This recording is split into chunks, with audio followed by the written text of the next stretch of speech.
दोस्तों, आज हम जिस आज़ाद इंडिया में रहते हैं, जहां हमें बोलने की आज़ादी है, इक्वल राइट्स हैं, क्या आपने कभी सोचा है कि इसकी बुनियाद, फाउंडेशन किसने रखी? हम सब जानते हैं कि doctor B.R. Ambedkar father of the Indian constitution है, पर उनकी कहानी सिर्फ एक लॉ बुक लिखने तक लिमिटेड नहीं है।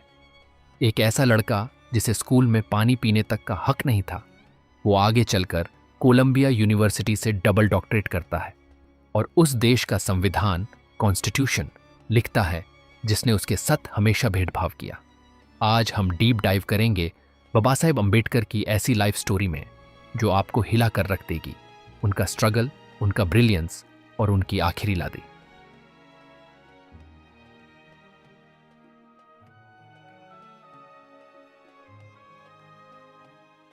चौदह अप्रैल 1891 को मऊ, जो अब मध्य प्रदेश में है, वहां भीमराव का जन्म हुआ। वो महाराज कास्ट से थे, जिसे उस वक्त अनटचेबल या अछूत माना जाता था। उनका बचपन ऐसी डिस्क्रिमिनेशन से भरा था जो आज हम इमेजिन भी नहीं कर सकते। स्कूल में उन्हें क्लास के अंदर बैठने की परमिशन नहीं थी। वो अपना झूठ का बोरा, गनी सैक, खुद घर से लाते थे। सबसे हार्ट ब्रेकिंग स्टोरी है पानी की। अगर उन्हें प्यास लगती तो वो खुद मटके से पानी नहीं पी सकते थे, एक पियोन ऊपर से पानी डालता था। उनकी biography waiting for a visa में उन्होंने लिखा है, नो पेयोनन नो वाटर। जिस दिन पेयोनन स्कूल नहीं आता था, उस दिन भीमराव को दिन भर प्यासा रहना पड़ता था।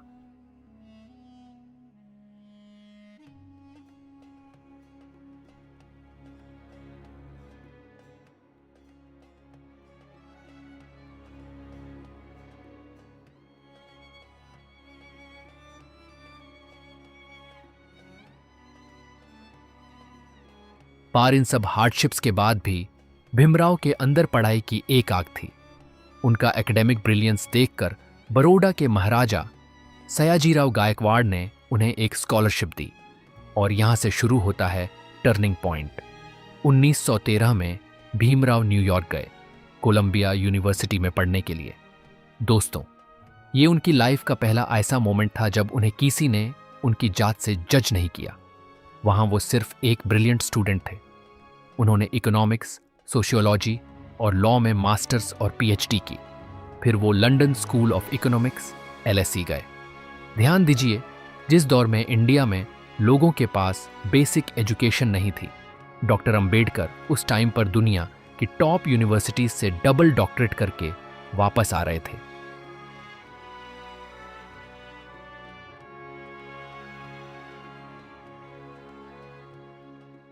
जब एक इतना हाईली एजुकेटेड इंसान इंडिया वापस आया तो क्या हुआ? क्या उन्हें वो रिस्पेक्ट मिली जो एक डबल PhD होल्डर को मिलनी चाहिए? नहीं।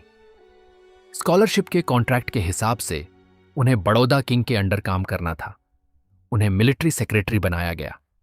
पोजीशन बड़ी थी, पर उनके अंडर काम करने वाले पीन्स उनकी टेबल पर फाइल फेंक कर देते थे, क्योंकि वो उन्हें छूना, टचस नहीं चाहते थे। यहां तक कि उन्हें बड़ौदा में रहने के लिए कोई होटल या रेंट पर घर नहीं मिला। पर सीएन होटल से उन्हें धक्के मारकर निकाल दिया गया। उस दिन एक पेड़ के नीचे बैठकर डॉक्टर अंबेडकर बहुत रोए। उन्हें समझ आ गया था कि चाहे आप कितने भी पढ़ लिख जाओ, इस देश में जब तक कास्ट सिस्टम है, आपको रिस्पेक्ट नहीं मिलेगी।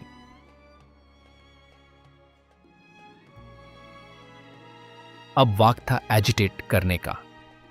1937 में डॉक्टर अंबेडकर ने महत सत्याग्रह लीड किया। ये इंडिया के हिस्ट्री का एक आइकॉनिक मोमेंट है। चवदर टैंक, जहां जानवरों को पानी पीने की परमिशन थी पर लोअर कास्ट्स को नहीं, वहां अंबेडकर जी ने हजारों लोगों के साथ मार्च किया और अपने हाथों से पानी पिकार इस अनजस्ट लॉ को तोड़ दिया। दोस्तों, ये सिर्फ पानी पीने की लड़ाई नहीं थी, ये ह्यूमन राइट्स की लड़ाई थी। इसके बाद उन्होंने पब्लिकली मनुस्मृति को जलाया, उस किताब को जो कास्ट डिस्क्रिमिनेशन को जस्टिफाई करती थी। वो क्लियर द इंडिया को आज़ादी ब्रिटिशर से तो चाहिए ही, पर उससे भी बड़ी आज़ादी अपर कास्ट अप्रेशन से चाहिए।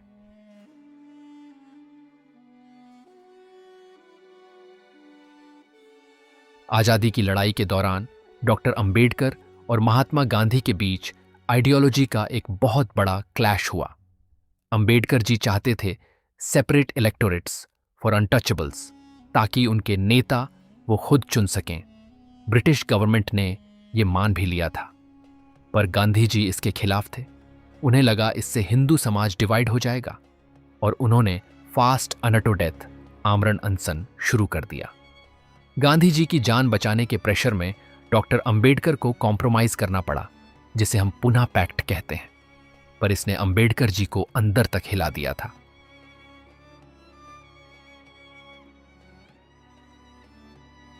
उन्नीस इंडिया आजाद हुआ। देश को चलाने के लिए एक रूल बुक चाहिए थी, द कॉन्स्टिट्यूशन, और इस सबसे मुश्किल काम के लिए ड्राफ्टिंग कमेटी का चेयरमैन किसे बनाया गया? Doctor BR Ambedkar. उन्होंने दुनिया भर के कॉन्स्टिट्यूशंस को स्टडी किया। उन्होंने एक ऐसी फाउंडेशन रखी जहां कास्ट, रिलीजन या जेंडर के बेस पर कोई भेदभाव न हो। आर्टिकल 17 के थ्रू उन्होंने अनटचेबिलिटी को पूरी तरह बैन कर दिया। इसके अलावा as India's first law minister उन्होंने हिंदू कोड बिल पेश किया, जिसमें विमेन को डिवोर्स और प्रॉपर्टी के राइट्स दिए गए थे। जब ऑर्थोडॉक्स लोगों ने इसका प्रोटेस्ट किया और बिल पास नहीं हुआ, तो उन्होंने अपने मिनिस्टर पद से रिजाइन कर दिया। सोचिए, औरतों के हक के लिए उन्होंने अपनी कुर्सी छोड़ दी। लाइफ के आखिरी फेज में उन्होंने कहा था, मैं एक हिंदू पैदा जरूर हुआ था, पर मैं एक हिंदू मरूंगा नहीं। 14 अक्टूबर 1956 को नागपुर की दीक्षा भूमि में उन्होंने अपने 5 लाख फॉलोअर्स के साथ बुद्धिज्म अपना लिया, एक ऐसा रिलीजन जो इक्वालिटी और शांति पर बेस्ड था। तो दोस्तों, ये थे बाबा साहेब आम्बेडकर, एक ऐसे विजनरी जिन्होंने RBI, reserve bank of India की फाउंडेशन रखी, वाटर रिसोर्स मैनेजमेंट का फ्रेमवर्क बनाया, और लेबर राइट्स के लिए लादे लाड़ी। उनका सबसे बड़ा मंत्र था एजुकेट, एजिटेट, ऑर्गेनाइज। पढ़ो, संघर्ष करो और संगठित रहो। आउटरो। आज की जनरेशन को उनकी सिर्फ मूर्तियां, स्टैच्यूज नहीं, उनकी किताबें पढ़ने की जरूरत है। अगर इस वीडियो से आपको बाबा साहेब के बारे में कुछ नया सीखने को मिला, तो इस वीडियो को अपने दोस्तों और फैमिली के साथ जरूर शेयर करें, लाइक करें और चैनल को सब्सक्राइब करें ऐसे ही पावरफुल स्टोरीज के लिए। जय हिंद, जय भारत।